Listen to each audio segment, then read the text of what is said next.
1. 1 João 4, 1. Este versículo é um versículo de exortação. Ele diz assim: amados, é das maneiras em que o povo de Deus se trata.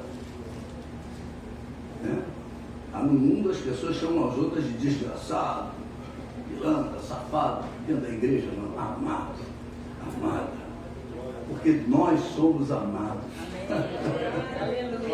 Deus derramou o seu amor sobre as nossas vidas, porque nós o aceitamos. Então diz assim: amados, não deis crédito a qualquer espírito. Está vendo? Qualquer movimentação espiritual você não deve dar crédito.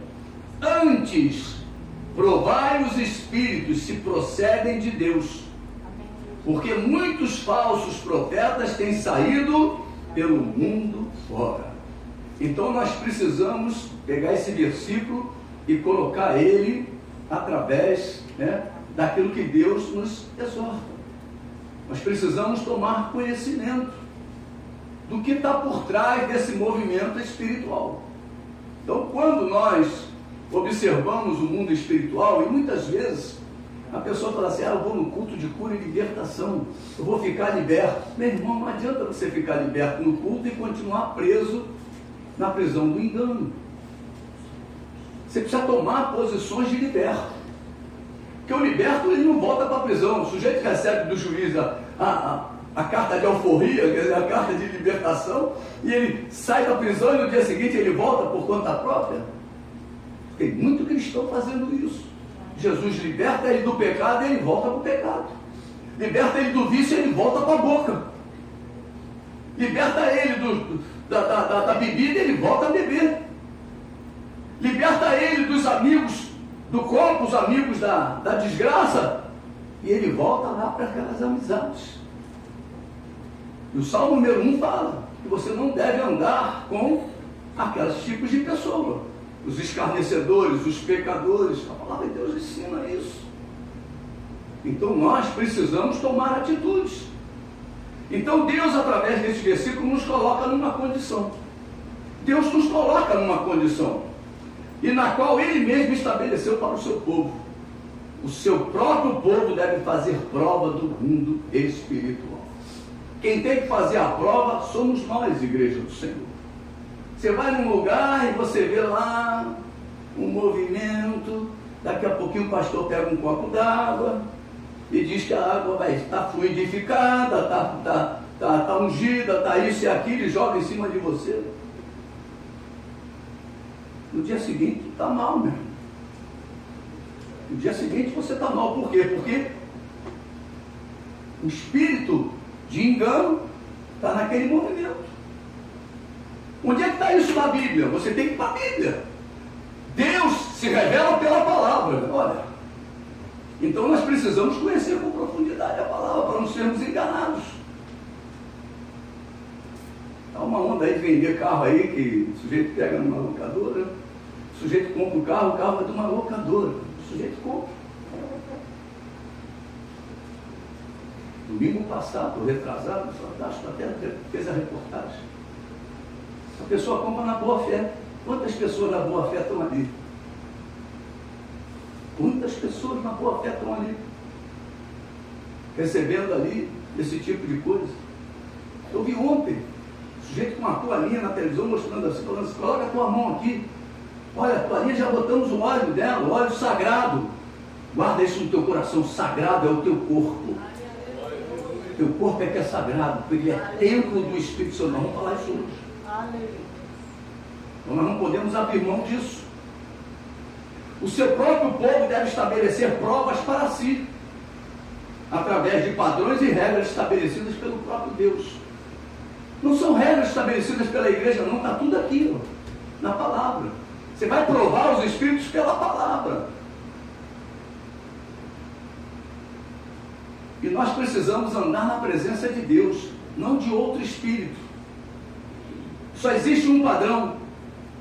Só existe uma regra para provarmos o mundo espiritual, e esse padrão é a palavra de Deus. Muitas pessoas acham que só por estarem dentro de uma igreja é o Espírito Santo que está operando. E não é. Muitas vezes não é. Nós precisamos avaliar, como diz aqui, né? Como diz aqui, provar os espíritos. O templo não tem poder para isso.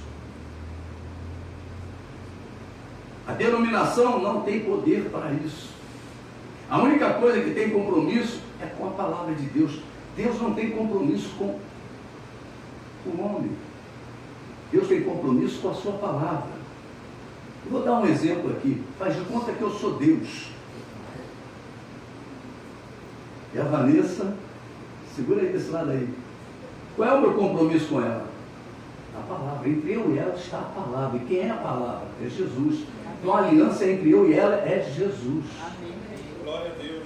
O meu compromisso é com a palavra. Eu não tenho compromisso com homens. Isso é muito forte. Porque tem muita gente que pega o microfone e diz assim, deixa eu ficar aqui, senão não apareço. Muita gente diz assim, eu sou o homem de Deus. Meu Deus do céu. Isso lá no Velho Testamento existia. No Novo Testamento não existe não. Porque Deus não faz acepção de pessoas. Então aqui tem homens e mulheres de Deus. Amém?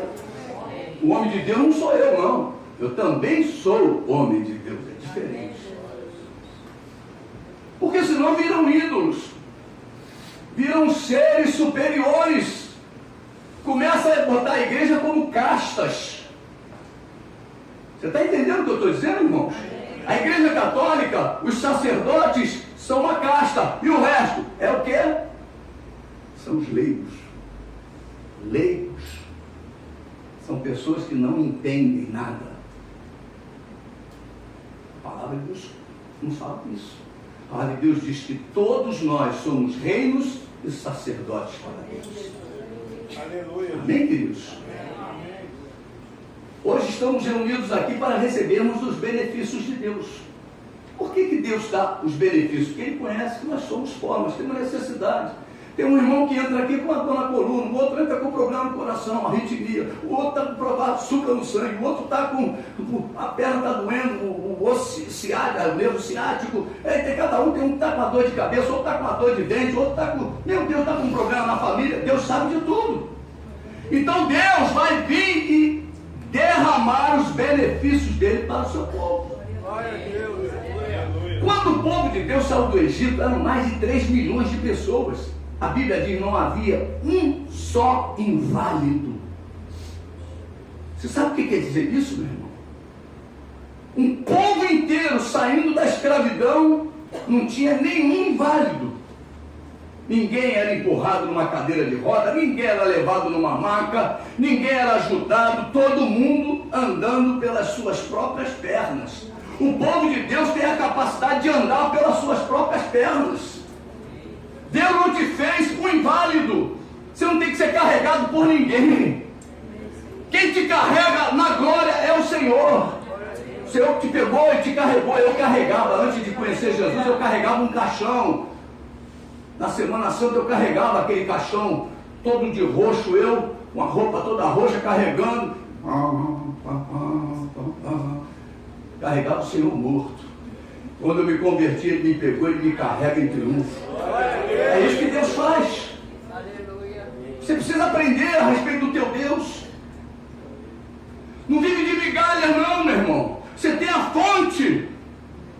Você tem a capacidade de ir nele diretamente. Cantamos hoje, o véu foi rasgado. Rasgou o véu. Você agora tem acesso à presença de Deus. Jesus fez uma obra tremenda. Louvado seja o nome de Jesus. Esta é a proposta, um culto de cura e libertação. Hoje é um culto de cura e libertação, a proposta é essa.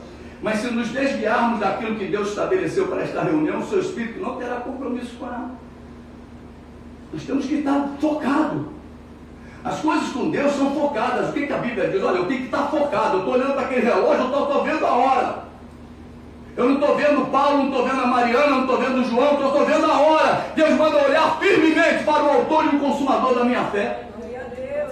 Eu tenho que estar focado no Senhor, para poder receber dele a luz, receber dele a virtude, receber dele o poder, receber dele os benefícios.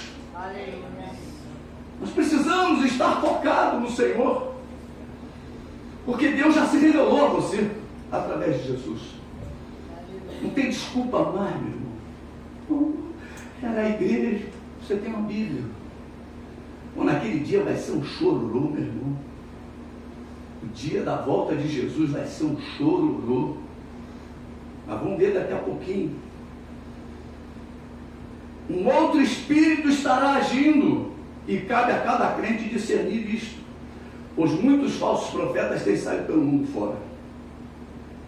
Não é porque expulsamos os demônios em nome de Jesus, não é porque curamos em nome de Jesus, não é porque profetizamos em nome de Jesus, não é porque usamos o nome de Jesus, é porque temos compromisso com a sua palavra.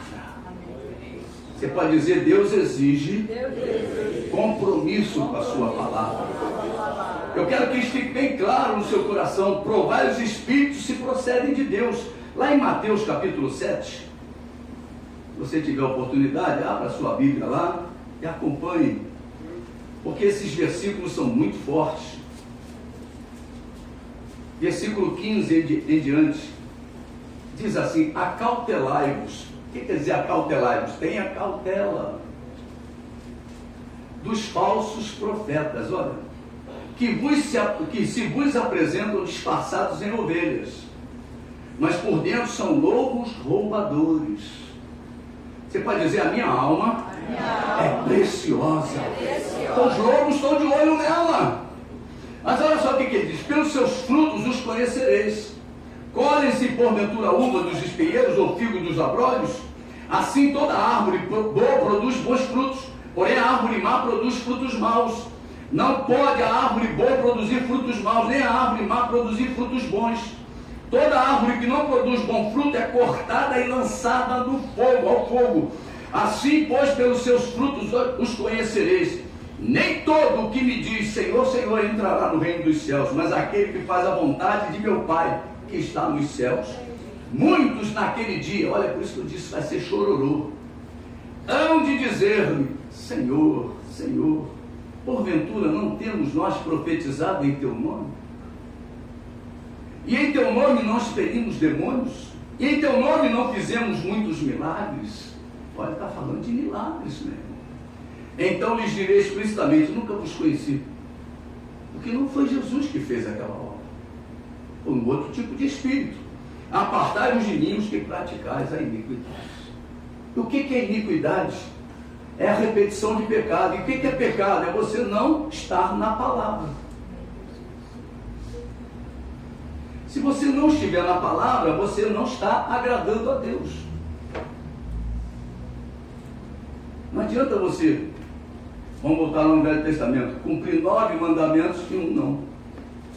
Não adianta. Você tem que estar com a tua vida toda no Senhor. Amém, queridos? Vamos voltar no tempo, época de Jeremias, época de Elias, época de Ezequiel. Você já ouviu falar nesses homens todos, né? Época de Amós, de Zacarias, de Abacuque. Você se lembra do que está registrado na palavra de Deus? Mesmo que a figueira não floresça. O que quer dizer isso? Mesmo que eu venha a um culto e continue sentindo aquela dor, e saia daqui carregando aquela enfermidade, carregando aquela dificuldade. É isso que ele está dizendo. Mesmo que a figueira não floresça, nem haja fruto na vide, o produto da oliveira minta, e os campos não produzam mantimento, as ovelhas sejam arrebatadas do aprisco, e nos currais não haja gado. Todavia eu me alegro no Senhor, exulto no Deus da minha salvação. Eu não vou adorar a Deus pelo que Ele faz, eu vou adorar a Deus pelo que Ele é. Você entendeu isso? Essa diferença? Porque se você ficar na dependência dele fazer, meu irmão, o dia que ele não fizer, você não adora. Você dá as costas para Deus. Você tem que adorar a Deus. Você tem que agradar a Deus pelo que Ele é, não pelo que Ele faz. E ele diz assim: o Senhor Deus é a minha fortaleza e faz os meus pés como os da corça e me faz andar altaneiramente. Quem se lembra daquelas mensagens que eu preguei sobre a escada? O que Deus faz assim que você te tira do mundo? Te coloca no degrau de Deus, te coloca na escada de Deus. Aquela escada que Jacó viu, que vinha do céu até a terra. Aquela escada lá no Velho Testamento só andava anjo. Mas hoje no Novo Testamento, a escada de Deus, os santos é que andam. Amém, queridos? Deus te colocou na escada dele, Deus te colocou no caminho dele. Jesus é o caminho, a verdade e a vida. Aleluia. Não existe outro caminho para você caminhar. Aleluia. O que Abacuque está dizendo é que não importa as circunstâncias, ele adoraria o Deus da sua salvação. O maior presente que Deus te deu foi a salvação. A salvação. Deus quer te salvar. Ele enviou Jesus para te salvar. Aleluia. Elias, diante de 400 profetas de Baal, de 450 profetas do poste ídolo, entendia que estava sozinho servindo a Deus. Mas havia uma reserva, um remanescente fiel. E você e eu precisamos estar incluídos neste remanescente.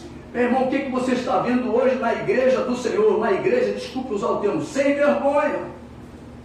Uma igreja que está atraindo as pessoas com as armas do mundo, com as ferramentas do mundo. Nós temos que atrair as pessoas com a verdade, com a palavra. Nós não podemos atrair um jovem com uma luz negra dentro da igreja. Eu não posso botar a igreja como uma boate para atrair o jovem. Não, o jovem vai vir, a gente prega a palavra. Tu já está começando com o engano. Ele está atraindo ele no engano, porque depois vai apagar a luz negra, vai ficar a luz branca. Então nós precisamos usar sempre a verdade. Aleluia. Contra a verdade não existe nada contra ela. Aleluia. Nós precisamos ser os remanescentes nesse tempo. Tempos difíceis. Quem está vendo Jezabel, está vendo como é que era o negócio, meu irmão. O profeta tinha que viver na caverna. Quem está vendo Jezabel, ele sabe o que eu estou falando. Fica lá dentro da caverna, meu irmão. Comendo pão e água. É o alimento dele. O pão simboliza, né? Jesus é o pão da vida. E a água simboliza Jesus, é a água da vida. É a dependência de Deus. Nós estamos vivendo dias, meu irmão, que antecedem a volta de Jesus. Sabe o que é isso? Quer dizer, é o momento de maior trevas no mundo. Hoje está difícil. Antigamente, no meu tempo de jovem, você conhecia toda a tua história de juventude, no máximo 2 homossexuais. Hoje, meu irmão, o negócio está sério. Você vai no shopping, A Bíblia diz o quê? Serão dias de Ló.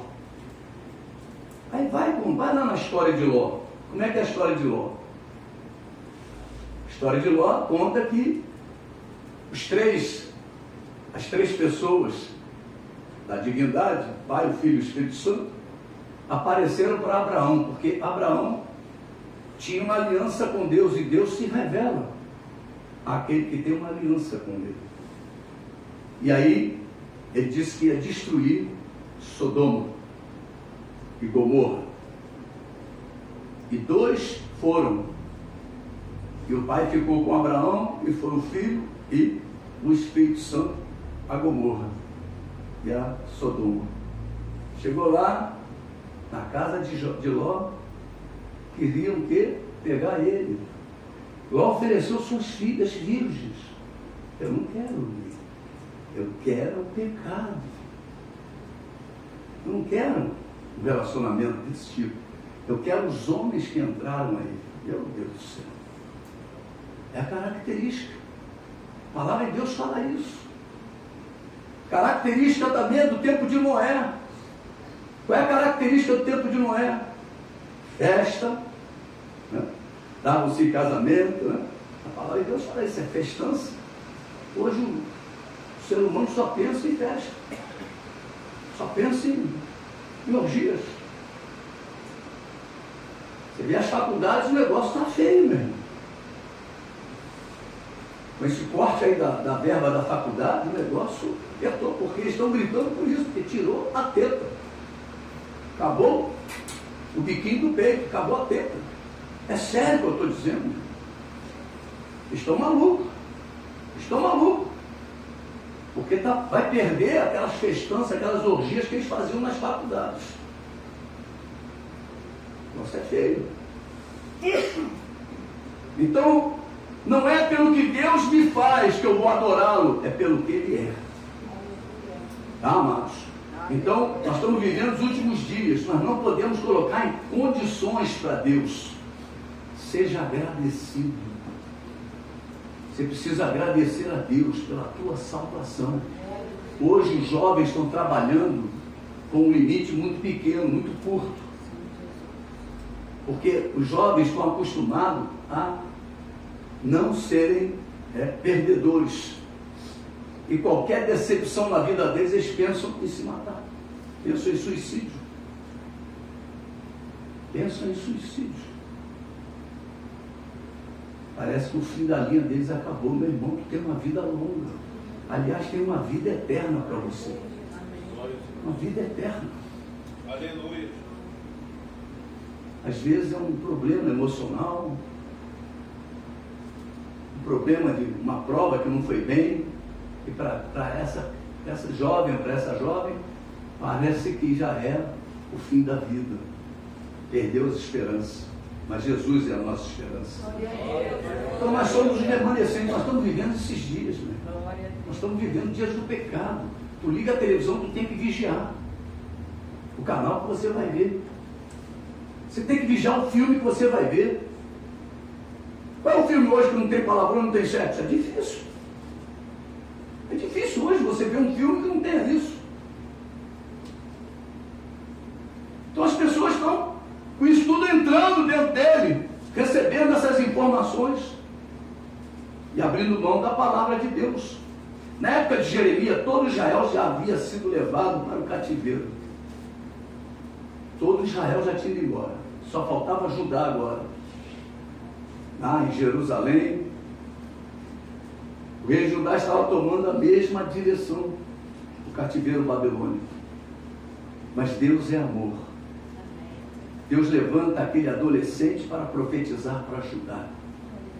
Jeremias, ele diz: eu não passo de uma criança, um adolescente. Um adolescente profetizando para uma nação. A nação tomou uma atitude: vou seguir Baal. Não quero mais seguir a Deus. Mas Deus nos ama. Você pode dizer: Deus me ama. Deus vai usar púlpitos para falar contigo. Deus vai usar os profetas dele para falar com você. Jeremias começou a profetizar para aquele povo. Jeremias, vamos lá, Jeremias capítulo 1. É muito lindo. Jeremias capítulo 1, versículos 9 e 10, ele diz: olha só. Depois estendeu o Senhor a mão, tocou-me na boca, e o Senhor me disse: eis que ponho na tua boca as minhas palavras. Um adolescente. Olha que hoje te constituo sobre as nações e sobre os reinos, para arrancares e derribares, para destruires e arruinares, e também para edificares e para plantares. Hoje é a mesma coisa. O povo quer vir ao templo para usufruir somente os favores do rei. Não quer ter compromisso com a palavra. Deus manda o seu povo, que foi constituído reino e sacerdote, provar se as coisas procedem de Deus. Na realidade, Deus está dizendo para cada um de nós: veja se eu estou no negócio. É mais ou menos isso: veja se eu estou no negócio. Como é bom você fazer alguma coisa orientado. para uma pessoa experiente. Você vai fazer uma coisa, dá com os burros na água porque não consultou o advogado. Perde dinheiro. Você vai fazer alguma coisa, não consultou um engenheiro. Vai perder dinheiro. Aí os prédios que caíram na Museu. Está tudo na nossa frente. Os exemplos estão todos aí. Então você começa a ver que o maior especialista no mundo espiritual chama-se Jesus de Nazaré. Você tem que consultar ele, você tem que consultar o Espírito Santo. Amém, Jesus. Por isso que Deus fala, vê se eu estou no negócio. Muitos naquele dia se afastarão de Deus por terem optado a servirem a outros espíritos e não ao Espírito Santo de Deus. E parece que é o Espírito Santo. Isso aqui é terrível. O mundo espiritual, ele imita. Satanás é um imitador. Imita até línguas estranhas. Lá no meu tempo em que eu me converti, estava orando por um jovem, ele era um ex-gerente de tráfico. Nós estávamos pedindo a ele o batismo, mas ele estava no processo de libertação, muito demônio se manifestando. E chegou num dia que nós oramos ele começou a falar em línguas. E o meu irmão que tinha ido numa inauguração de uma igreja em Portugal, quando ele voltou, nós falamos para ele, o Darlan foi batizado no Espírito Santo. Darlan. E ele falou, olha, vamos lá. Acabou o culto, Darlan veio à frente, começou a falar em língua, ele olhou e falou, sai dele, Satanás. Deus deu a ele o discernimento. E era o diabo falando em línguas. O diabo também fala em línguas. O diabo também conhece a Bíblia. Você lembra do encontro dele com Jesus? Houve um diálogo entre Satanás e Jesus. E nós precisamos nos lembrar disso. Nós é que temos a capacidade de adorar e servirmos a Deus. O templo somos nós. Lá no Antigo Testamento, você tinha que ir a Jerusalém para servir a Deus. Já pensou você toda vez que tivesse que cultuar a Deus, você tinha que pegar um avião aqui, soltar em Jerusalém, ir no templo para poder fazer uma oferta e voltar? Essa é a igreja. É o que Jesus fez. Jesus trouxe o templo para perto de nós. Nós somos o templo. Nós somos o templo. Onde estiverem 2 ou 3 reunidos em meu nome, olha aí o culto aí. Estou no meio deles. Lá tinha que ir a Jerusalém. A grande obra foi essa, que Jesus acabou com o negócio de um lugar só. Nós precisamos nos lembrar disso. Nós somos hoje templo do Espírito Santo. O templo somos nós. Adorar e servirmos a Deus é que nós temos essa capacidade. Hoje nós somos a Jerusalém de Deus. Não que isso vem de nós, mas isso foi dado pelo próprio Deus. Deus é que fez isso na tua vida. Deus estabeleceu assim. Deus também estabeleceu que cada um de nós prove sempre o mundo espiritual através da sua palavra. Deus não fará isto por você. Cabe a nós termos esse discernimento. E como alcançá-lo? Através da palavra de Deus, através da sua palavra. Não pense que só por ter aceitado a Jesus Cristo como Senhor e Salvador da sua vida, tudo será ou está resolvido. Não. Agora começa uma nova etapa. Você agora terá de seguir o teu Salvador. Muitos se encontram com o Salvador, mas se perdem no caminho. Assim estava aquele povo de Judá. Aquele povo de Judá, meu Deus do céu, era o povo cujo rei era da linhagem de Davi. Jesus é da linhagem de Davi. Lembre-se de que você é reino. Quando Deus nos fala do reino de Judá, está da mesma forma falando conosco. Jeremias capítulo 1, versículo 13, ele diz assim, outra vez me veio a palavra do Senhor dizendo, que vês? Eu respondi, vejo uma panela de fogo, ao fogo, cuja boca se inclina para o norte. Disse-me o Senhor, do norte se derramará o mal sobre todos os habitantes da terra. Pois eis que convoco todas as tribos dos reinos do norte, diz o Senhor, e virão, e cada reino porá o seu trono à entrada das portas de Jerusalém, e contra todos os seus muros em redor, e contra todas as cidades de Judá, pronunciarei contra os moradores destas as minhas sentenças, por causa de toda a malícia deles, pois me deixaram a mim, e queimaram incenso a deuses estranhos, e adoraram as obras das suas mãos. Tu, pois, cinge os lombos, dispõe-te, dize-lhes tudo quanto eu te mandar, não te espantes diante deles, para que eu não te infunda espanto na sua presença. Eis que hoje te ponho por cidade fortificada, por coluna de ferro e por muros de bronze, contra todo o país, contra os reis de Judá, contra os seus príncipes, contra os seus sacerdotes, contra o seu povo.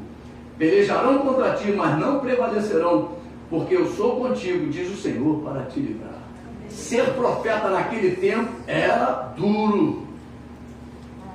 Você imagina você ser cristão naquele tempo.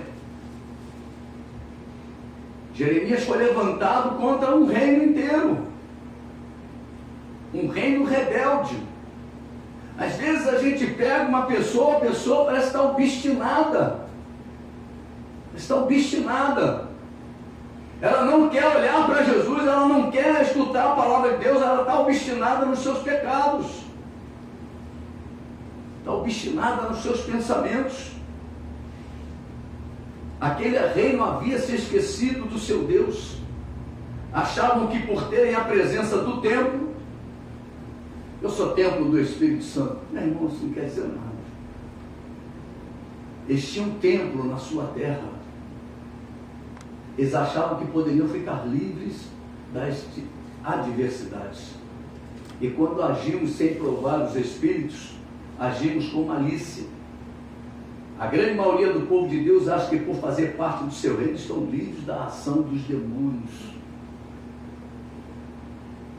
Mas a Bíblia não diz isso. A Bíblia avisa que o diabo, nosso adversário, anda em derredor, como um leão que ruge procurando alguém para devorar. O diabo está de olho na tua vida. O próprio apóstolo Paulo nos afirma para não darmos lugar ao diabo. Meu irmão, o crente, quando dá lugar ao diabo, acabou a sua vida espiritual. Ele fica que nem maracujá de gaveta. O diabo chupa tudo. Tem língua, perde o brilho. O olho dele parece olho de peixe podre.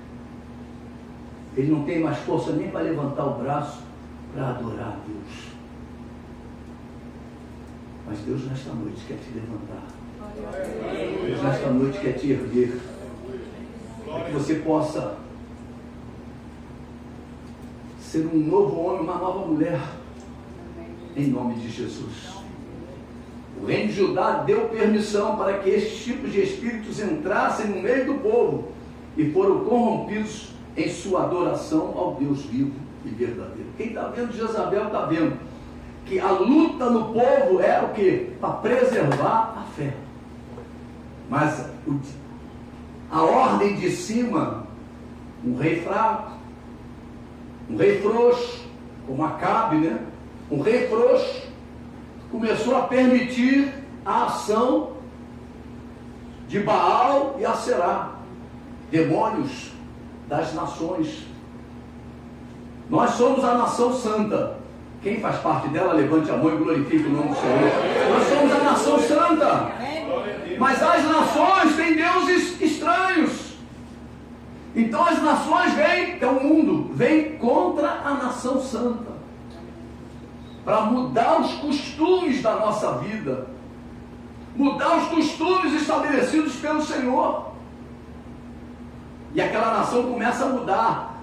Antes tinha um templo, agora vai ter um outro templo a Baal, agora vai ter uma imagem de escultura para poder adorar, para poder sacrificar.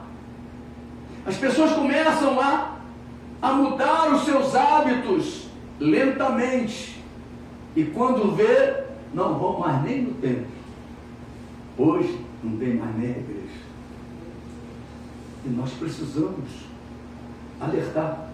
Nós estamos vivendo dias difíceis. O versículo 16 diz, ó, Jeremias deixa claro a razão: pois me deixaram a mim e queimaram incenso a deuses estranhos e adoraram as obras das suas próprias mãos. Quantos crentes deixaram a obra de Deus, deixaram Deus por causa de objetos que não valem nada, estão sendo entesourados para o fogo. Deus levanta profetas nos dias atuais para serem suas testemunhas, mesmo com toda a corrupção em que se encontra a sua igreja. Estamos vivendo os últimos dias da igreja na face da terra.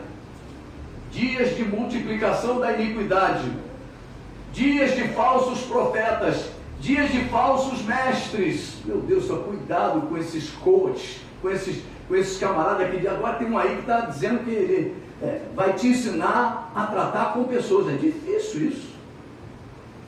É um mestre que trata com pessoas. Eu sei que não estou questionando o ministério dele, não. Estou dizendo que é estranho. E o papel do Espírito Santo na nossa vida? Se você deixar, o Espírito Santo faz essa obra na tua vida. O Espírito Santo muda a tua história, transforma, faz de você um novo homem, uma nova mulher. Dias de falsos cristos, dias de engano e enredos doutrinários. Meu Deus do céu, como tem enredos hoje. Se eu for começar a falar, meu irmão, a respeito das igrejas hoje, as igrejas hoje estão com movimentos estranhíssimos, muito estranhos. São movimentos que levam o crente a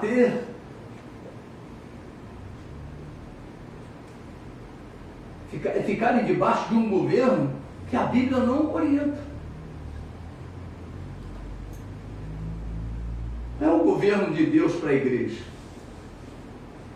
Não é o governo de Deus para a igreja. Primeiro, a igreja é feita de sacerdotes e reis. Então nós somos sacerdotes. Então você precisa aprender as funções do sacerdote. Por isso você tem que buscar conhecimento a respeito da tua função. Quando você começa a trabalhar, você vai aprender o quê? A respeito daquela função que você está no teu trabalho. Se você vai ser caixa, você vai ter que aprender a fazer troco, você vai ter que aprender a mexer na máquina, você vai aprender a fechar lá o caixa para poder passar o dinheiro para a pessoa, para fiscal que passa de hora em hora ali atrás. Você vai ter que fazer algum movimento. Você vai ter que aprender. E Deus diz que nós somos sacerdotes e você não quer aprender a ser sacerdote. Quais são as funções do sacerdote? A principal dela, interceder. Uma vida de comunhão com Deus. É a função do sacerdote. Ensinar. O sacerdote no Velho Testamento ensinava. Cultuar a Deus. Você tem que aprender a cultuar a Deus. São funções sacerdotais. Mas hoje a igreja não sabe fazer nada. Poucas são as igrejas que trabalham os sacerdotes. Eles mudaram o governo. O governo agora, a igreja não é mais sacerdotal, a igreja agora é uma igreja apostólica. É uma igreja em que ela é de governo de 12. É a igreja formada em rede. Isso tudo é coisa humana, não é coisa de Deus. Como é que Deus mandou você organizar a igreja? Apóstolo, profeta, evangelista, pastor e mestre. É a potente mão de Deus sobre a igreja. Acabou. É o governo de Deus sobre a igreja. Mas hoje como é que está a igreja? A igreja está, desculpa usar o termo, governada segundo os princípios humanos. Sofre. Quem sofre? Os membros. Quem sofre? Os membros. Nós precisamos entender isso. Primeiro, você precisa entender quem você é. Eu sou um sacerdote e sou um rei. Você sabe como é que o rei funciona, né? O rei decreta. Então você tem que aprender a decretar. Você vai ter que aprender a dar ordem. Dá ordem em quem? Em Deus? Não. Dá ordem ao diabo. Diabo, sai da minha casa, diabo, sai da minha família, diabo, sai do meu negócio, diabo. Você vai dar ordem, você vai. A autoridade espiritual. Sobre quem? A Bíblia diz: Jesus nos colocou assentado no seu trono, acima de todo principado e potestade e poder. Então nossa autoridade é contra o mundo espiritual. Você não tem autoridade sobre o teu irmão, não. Teu irmão está caminhando ao teu lado. Mas nós precisamos tomar atitudes. Atitudes que Deus determina para nós. E o que eu quero falar com isso?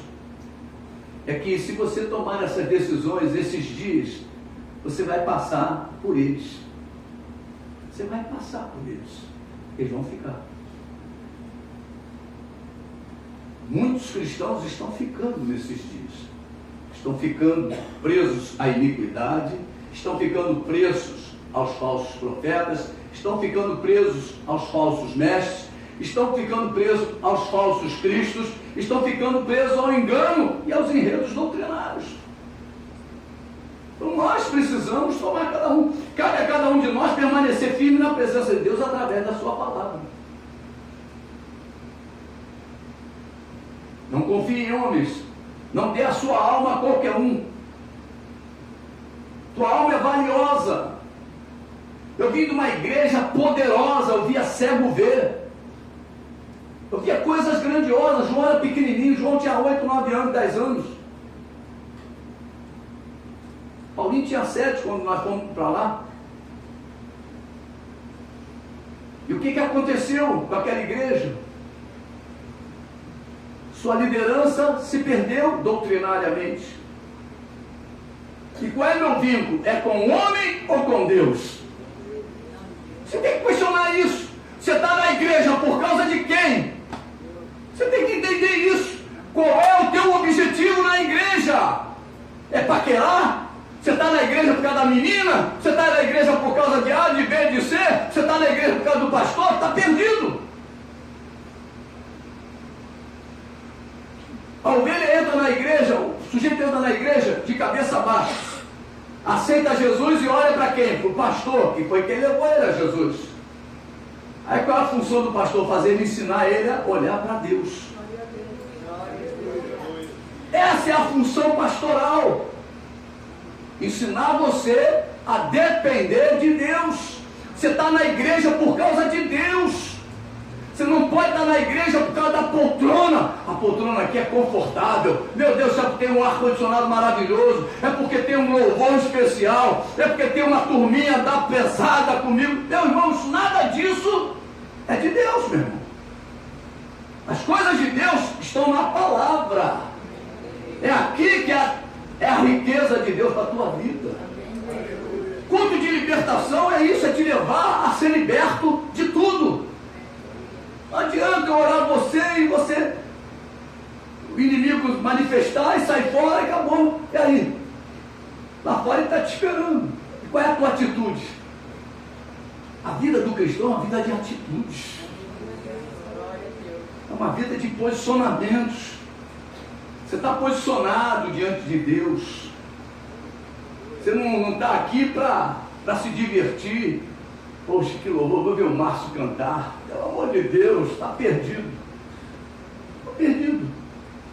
Você pode amar o irmão Márcio, como eu amo. Mas, meu irmão, a minha presença na igreja é por causa de Deus. Eu venho, a Bíblia diz, alegrei-me quando me disseram, vamos à casa do Senhor.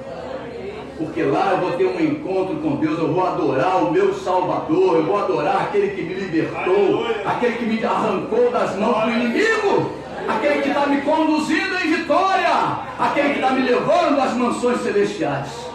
É isso. Amém, queridos?